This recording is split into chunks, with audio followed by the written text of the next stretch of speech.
راځئ ورونو حاجي صاحب فضل هم نن کار کړی دی ډېر ستړی شوی دی چې پوښتنه ترې وکړو څنګه چل دی ویده شوی دلته فضله څنګه چل دی ته راپاڅېږه که نه څنګه ویده شوی لمر خورې پاڅېږه ته کار دې وکړو ستړی شو که څنګه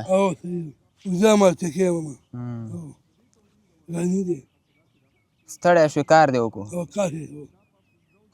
الله دې ورنه قبول کړي فضل جان چې دی موږ سره په هره توضیح کې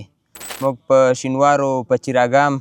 همداشان د ننګرهار ولایت په مختلفو ولسوالیو کې توضیحګانې لرو فضل له موږ سره همکار وي ته راځه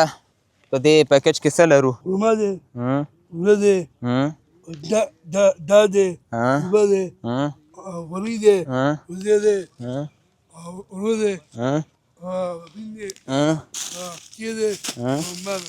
یاره اعتقد مثلا دغه نن ټول دغه نن دغه ټول مودنا وبارك غريب دي امين امين